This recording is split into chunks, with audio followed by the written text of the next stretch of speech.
psalmiste dit, tu m'entoures par derrière et par devant et tu mets ta main sur moi. Par devant et par derrière, tu m'entoures. Dans un autre psaume, voilà ce que nous lisons.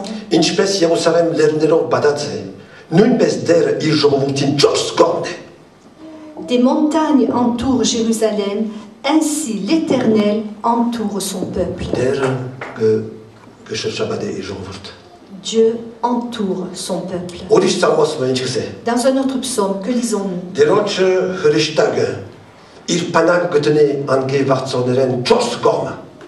L'ange de l'Éternel campe autour de ceux qui le craignent. Et il les arrange au danger. Que signifie qu'il campe autour d'eux?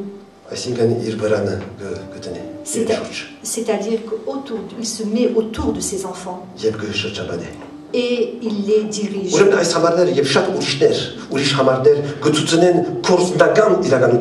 Alors ces versets et d'autres passages nous révèlent une réalité très concrète.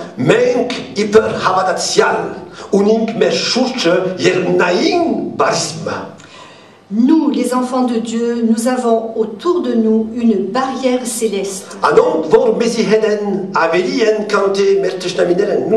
Ceux qui sont avec nous sont plus nombreux que nos ennemis.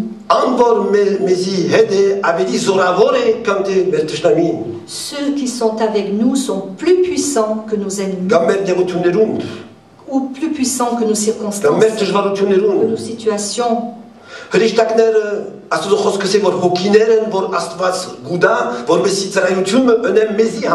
La parole de Dieu nous dit que les anges sont des serviteurs au service de Dieu. Alors nous avons besoin que Dieu ouvre nos yeux spirituels pour que nous puissions voir ces réalités divines, célestes. Nous voyons les ennemis qui nous entourent. Nous voyons nos réalités qui nous étouffent. Nous voyons les circonstances qui nous engouffrent. Et nous ne voyons pas l'armée de Dieu qui est autour de nous. Nous ne voyons pas les anges de Dieu qui campent autour de nous. Nous avons besoin que Dieu ouvre nos yeux spirituels. Nous avons plusieurs passages dans la parole de Dieu.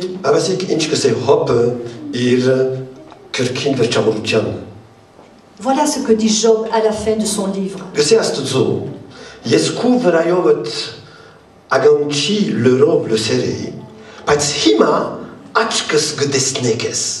Et Job dit, mon oreille avait entendu parler de toi, mais maintenant mon œil te voit.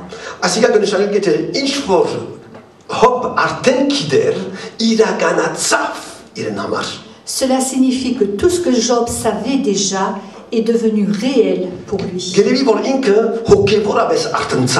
On dirait qu'il s'est réveillé spirituellement. Regardez ce que dit Luc, qui concerne les disciples d'Emmaüs.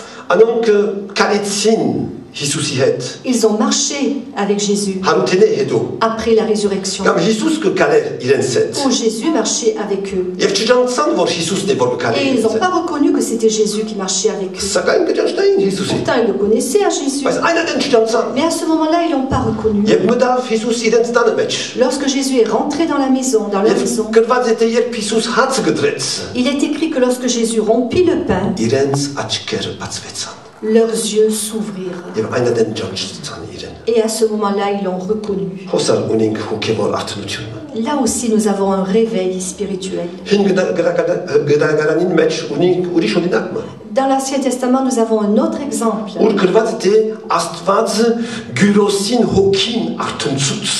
Où il est écrit que Dieu a réveillé l'esprit du roi Cyrus.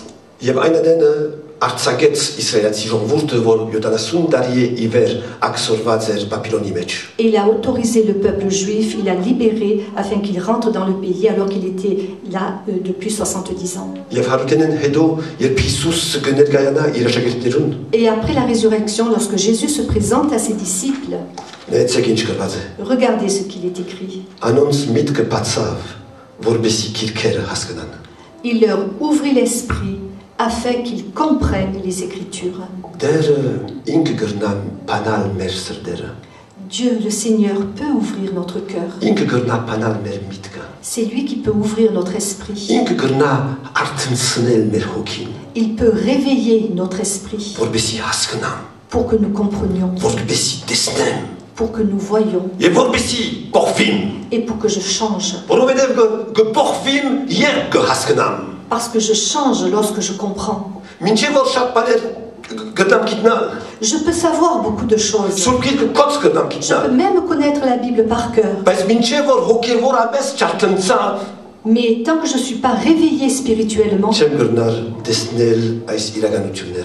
peux pas voir ces réalités. Nous avons besoin d'un réveil intérieur. Parce que beaucoup de choses aujourd'hui nous endorment. Toutes nos occupations que nous avons aujourd'hui nous endorment. Notre vie de chaque jour, elle nous occupe, elle nous endort.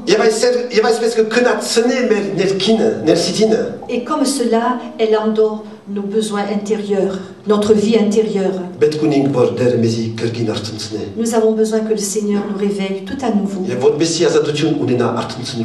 Et pour qu'il ait la liberté de nous réveiller, pour que je comprenne, il faut que j'aime Dieu. Il faut que j'aime le Seigneur de toutes mes forces, de toute mon âme, de toute ma pensée. Il faut que je l'aime plus que moi-même. Plus que toute autre chose. Plus que ma tranquillité.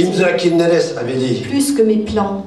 Plus que ma maison. Plus que mon travail. Plus que mes occupations. Il faut que je l'aime d'un cœur entier. Et il faut que je marche avec fidélité derrière lui. Il faut que je marche dans l'obéissance derrière lui. Et que chaque jour je lui dise, Seigneur, je veux marcher derrière toi. Et à chaque instant lui dire, maintenant Seigneur, je veux marcher derrière toi. Seigneur, je t'aime plus que toute autre chose.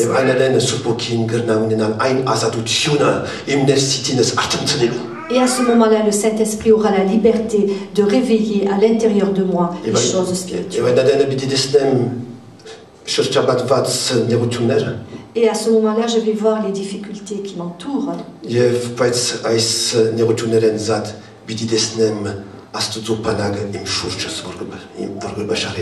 Mais au-delà de ces difficultés, je vais voir l'armée de Dieu qui campe autour de moi.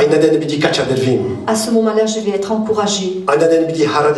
À ce moment-là, je vais être fidèle et continuer. À ce moment-là, mes forces spirituelles vont se renouveler.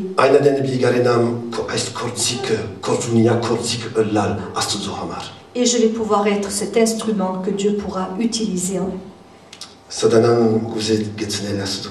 Le diable veut arrêter l'œuvre de Dieu. Il veut arrêter les enfants de Dieu. Mais Dieu nous entoure.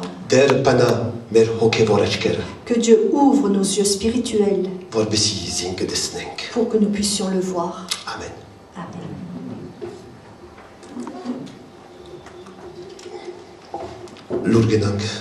Restons dans le silence. Et réfléchissons à ces paroles. Laissons que le Saint-Esprit nous parle.